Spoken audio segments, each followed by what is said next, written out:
Welcome back my YouTube channel market 24/7। तो आज हम लोग डिस्कस करेंगे दोस्तों वोडाफोन आइडिया लिमिटेड कंपनी में पिछले ट्रेडिंग सेशन की बात करें तो देखिए 2.5% तक गिरावट देखने को मिला था एंड कंपनी का क्लोजिंग 10.80 पे देखने को मिला। ये तो सरकार से कुछ बड़ी खबर भी देखने को मिली, जो भी अपडेट है डिटेल में डिस्कस करेंगे।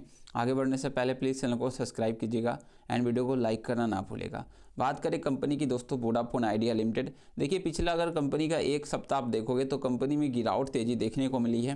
कह सकते हैं प्रॉफिट बुकिंग भी होता हुआ नजर आएगा एंड पिछले एक मंथ की बात कर ले तो अपने ऊपरी लेवल से कह सकते हैं नीचे ही कारोबार करती हुई नजर आई है। लेकिन आप कंपनी का पिछला एक साल देखोगे तो काफ़ी अच्छे रिटर्न बना के दिए हैं, काफ़ी अच्छे और काफ़ी बेहतरीन रिटर्न बना के दिए हैं, इसमें कोई डाउट नहीं है। बाकी पिछले ट्रेडिंग सेशन में देखी जाए तो 55 करोड़ वॉल्यूम निकल कर आए थे, trade value 604 crore, market cap company का लगातार नीचे जा रहा है 1,17,000 करोड़। डिलीवरी की बात कर ले तो समथिंग यहाँ पर 18% के आसपास देखा जा रहा है, जो कि कह सकते हैं कि ओवरऑल डाउन है एंड आंकड़े कहीं ना कहीं डाउन देखने को मिले, जो कि पहले 100 करोड़ वॉल्यूम निकल के आते थे, काफ़ी बड़े बड़े आंकड़े निकल के आते थे और कुछ दबाव कुछ सेलिंग प्रेशर के कारण अभी गिरावट और कुछ खबर भी निकल के आ रही। सबसे पहली खबर की बात करें तो देखिए दोस्तों डॉट यहाँ पे परिवहन विभाग की बात करें तो फरवरी के अंत तक वोडाफोन आइडिया के एजीआर बकाया का पुनः मूल्यांकन पूरा कर लेगा। अब देखिए एक बार फिर से एजीआर पर जो है पुनः मूल्यांकन पूरा करने की बात चल रही है और इसमें क्या खबर है तो यहाँ से हम लोग देखेंगे वोडाफोन आइडिया के समायोजित सकल राजस्व एजीआर बकाया को 87,695 करोड़ रुपये स्थिर करने के बाद दोस्तों ये तो लॉक कर ही दिया गया था, फ्रीज कर ही दिया गया था, लेकिन दूरसंचार विभाग डीओटी का लक्ष्य है कि फरवरी के अंत तक दोस्तों पुनः मूल्यांकन पूरा करना है और इसकी जानकारी उसने 15 जनवरी को एक पत्र में अपनी फील्ड इकाइयां कंपनी को दी है। और डॉट की बात करें तो 2007 से 19 तक नकदी संकट से जूझ रहे दूरसंचार ऑपरेटर के दोस्तों एजीआर बकाया का पुनः मूल्यांकन शुरू कर दिया और इस सप्ताह के इस प्रक्रिया में दूरसंचार विभाग द्वारा लेखा नियंत्रकों के साथ मिलकर समीक्षाधीन अवधि के लिए दूरसंचार ऑपरेटर द्वारा एजीआर के आधार पर भुगतान किए गए लाइसेंस शुल्क और स्पेक्ट्रम उपयोग शुल्क का भी पुनः मूल्यांकन करने की यहाँ पे बात चल रही है। तो अब देखते हैं इस पर क्या अपडेट निकल के आता है। देखिए एक तरह से कहिए तो पुनः मूल्यांकन किया जा रहा है, ऐसे तो फ्रीज कर ही दिया गया है इनके ये पैसे को, बट यहाँ से अगर आप देखोगे तो एक बार के बाद एक और इसके बाद ही ये अपडेट निकल के आए कि एक बार फिर से यहाँ पर जांच कर रहे हैं और जो दूर और यहाँ पे जो है दोस्तों परिवहन विभाग के क्षेत्रीय कार्यालय हैं दूरसंचार ऑपरेटर के बकाया की वित्तीय जांच और भुगतान सत्यापन का काम संभालते हैं। देखते हैं और यहाँ से देखिए तो मिंट द्वारा भेजे गए पत्र में दोस्तों परिवहन विभाग ने कहा कि 27 फरवरी तक पुनः मूल्यांकन पूरा करने का लक्षित समय सीमा वोडाफोन आइडिया का समय प्रतिक्रिया और आवश्यक दस्तावेजों को जमा करने पर निर्भर करती है और सुप्रीम कोर्ट का जो फैसला आया था उसके बाद ही पुनः मूल्यांकन की प्रक्रिया अक्टूबर-नवंबर महीने में सुप्रीम कोर्ट के उन फैसलों के बाद शुरू हुई थी जिनमें सरकार को अपनी एजीआर बकाया का पुनः मूल्यांकन और पुनर्गणना करने की अनुमति दे दी गई थी। अब यहाँ से देखिए तो सुप्रीम कोर्ट के आदेश के बाद केंद्रीय मंडल ने दोस्तों 31 दिसंबर को दूरसंचार ऑपरेटर की राहत देने का निर्णय लिया और जिसके दिसंबर के अंत तक कंपनी ने 87,695 करोड़ का एजीआर भी फ्रीज करती हुई नजर आई थी, जिसमें आपको देखिए तो वित्त वर्ष 12 एंड वित्त वर्ष 2041 के बीच अपने रुके हुए एजीआर भुगतान करने के लिए भुगतान योजना मंजूरी दी थी। तो इस अवधि में बात की जाए तो वित्तीय 2007 और 6 से 7 के बीच में और वित्त वर्ष 2018 से 19 के बीच में जो भी एजीआर बकाया था एंड इसके बाद देखिए तो 17, 18, 19 उन बकायों को छोड़कर उन्होंने सर्वोच्च न्यायालय द्वारा 1 सितंबर 2020 तक अंतिम रूप दिया गया। मतलब कि ये बाकी इसमें नहीं जुड़ा है, यहीं तक जोड़ते हुए नजर आए 2018 से 19 तक।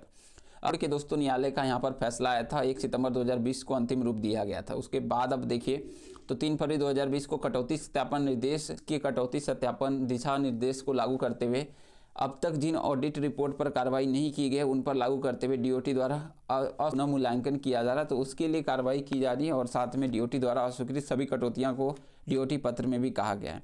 और मामले की जानकारी रखने वाले अधिकारियों ने नाम ना बताने का शर्त पर बताया और पुनः मूल्यांकन की प्रक्रिया आधार पर कंपनी के अंतिम एजीआर बकाया में भी कमी आ सकती है। मतलब कि यहाँ से अगर आप देखिए तो अंतिम जो बकाया है दोस्तों यहाँ पर जो कंपनी जहाँ तक जोड़कर फैसला लिया 18-19 तक, उसके बाद का जो है अंतिम बकाया पर फैसला देखने को मिलेगा। और यहाँ से शुक्रवार को गिरावट भी देखने को मिली थी और एजीआर बकाया भुगतान रोक के बाद दोस्तों दूरसंचार कंपनी द्वारा मार्च 2026 से 31 तक अगले 6 वर्षों के लिए भुगतान यहाँ पर देखिए तो 744 करोड़ रुपए भुगतान किए जाएंगे और प्रतिवर्ष अधिकतम 124। इसके अलावा कंपनी 2032 से 35 तक की बात करें तो 100 करोड़ का भुगतान पर ईयर करना पड़ेगा।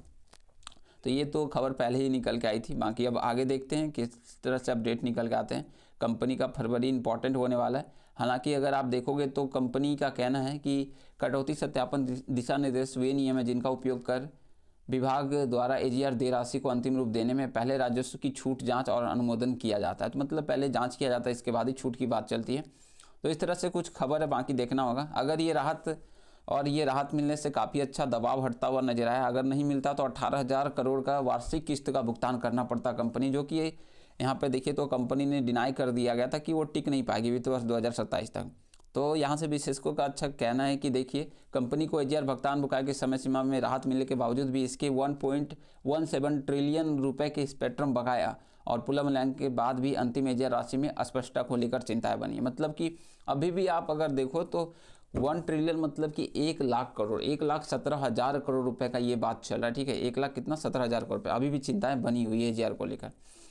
तो अब देखते हैं आगे क्या खबर निकल के आती है। जो बच गया उसके एजीआर पे यहाँ पे खबर देखने को मिलती है। और बाकी अब आपको जो है यहाँ पे 20 फरवरी के आसपास इसका अपडेट निकल के आएगा।